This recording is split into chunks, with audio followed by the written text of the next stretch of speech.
ఒక్కసారి కొమ్మూరి గోల్డ్ కి కాల్ చేయండి. తాకట్లో ఉన్న మీ బంగారాన్ని విడిపించి మార్కెట్ ప్రైస్ కి వాళ్ళు కొనుక్కుని మిగతా డబ్బులు మీకు ఇచ్చేస్తారు. హాయ్ హలో నమస్తే వెల్కమ్ టు మనం టీవీ. నేను మీ చార్మి. మనం టీవీ ఉన్నది మన కోసం. బెంగళూరులోని ఇద్దరు సాఫ్ట్వేర్ ఉద్యోగులు ఒకరిపైన ఒకరు దాడి చేసుకున్నారు. దానికి గల కారణం ఏంటంటే సిగరెట్ కి సంబంధించి లైటర్ ఇవ్వలేడు అని చెప్పేసి. ఎస్, మీరు విన్నది నిజమే. సిగరెట్ కి సంబంధించి వాళ్ళిద్దరూ మ్యాచ్ ఆడుకున్నారు. మ్యాచ్ ఆడుకున్న తర్వాత అరే మామ సిగరెట్ కాలుద్దాం భద్ర అని చెప్పేసి ఇద్దరు వెళ్ళారు. వెళ్ళిన తర్వాత నాకు ఒకసారి లైటర్ ఇయ్యవా అని అడిగాడు. వాడు నా దగ్గర లేదు, నేను ఇవ్వను రా అన్నాడు. అదే దానికి సంబంధించి నువ్వు నాకు లైటర్ ఇవ్వవా, ఎందుకు ఇవ్వవురా అనే చిన్న మ్యాటర్కి సంబంధించి గొడవ పెద్దగా అయ్యి దాని తర్వాత వాళ్ళిద్దరూ కొట్టుకునే విధంగా వరకు వెళ్ళింది. సరే కొట్టుకున్నారు, తిట్టుకున్నారు, ఇక్కడ వరకు బాగానే ఉంది. సరే పోతే అని చెప్పేసి అప్పటికైనా వదిలేస్తున్నారు, లేదు. ఒక వ్యక్తి ఆ ఇద్దరు సాఫ్ట్వేర్స్లలో ఒక ఆయన కార్లో వెళ్తూ ఉండగా వాడి కార్కి అలా హ్యాంగ్ అయిపోయి ఉన్నాడు అనమాట. తలకి ఆ కార్ కంప్లీట్గా ఆయనని కొట్టుకొని తీసుకెళ్ళిపోయి. ఎస్, వాళ్ళు ఎంత కోపంలో ఉన్నారంటే ఒకరి మీద ఒకరు.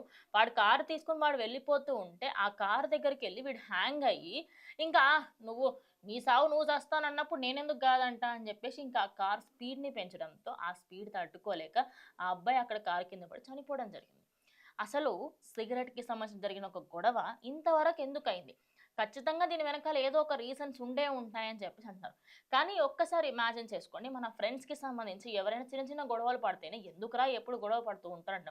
అలాంటిది సిగరెట్ విషయాలలో, మందు విషయాలలో ఇలా గొడవ జరిగితే ఎంత సిల్లీగా అనిపిస్తుంది.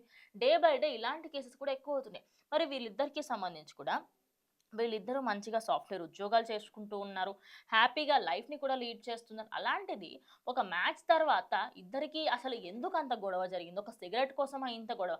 ఈ గొడవలన్నిటికి సంబంధించి ముందు నుంచే ఏదో ఒక కక్ష సాధింపులు ఉండుంటాయి. ఈ సిగరెట్ అనేది ఒక సాకు మాత్రమే అని కూడా చెప్పుకొస్తున్నారు. ఓవరాల్‌గా చూసుకుంటే ఒక సిగరెట్ ఒక మనిషి ప్రాణం తీసిందనే చెప్పాలి. ఇక వీళ్ళిద్దరికీ సంబంధించి ఇద్దరు స్నేహితులు క్రికెట్ మ్యాచ్ ఆడి దాని తర్వాత బయటికెళ్ళిపోవడం. వీళ్ళ పేర్లొచ్చేసి రోషన్ అండ్ అదే విధంగా ప్రశాంత్. రోషన్ ఇంకా ప్రశాంత్ ఇద్దరూ కూడా చిన్న చిన్న విషయాలకి సంబంధించి ముందు నుంచి అయినా గొడవలు పడుతూ ఉండేవారట. కానీ ఈ రోజు మాత్రం ఎక్కువగా సివియర్‌గా గొడవ పడి ఇద్దరు మరి ప్రాణాల మీద తెచ్చుకునేంత దారుణంగా అయితే ఎందుకు దిగజారిపోతారు? మీరు సిగరెట్‌లకి సంబంధించి, మందుకి సంబంధించి గొడవ పడి 90 ఎంఎల్ ఒక బాటిల్ కోసమా మీరు మనుషులకి సంబంధించి ప్రాణాలు తీసుకున్నారు? రీసెంట్‌గా ఇంకో వార్త కూడా చూసాం.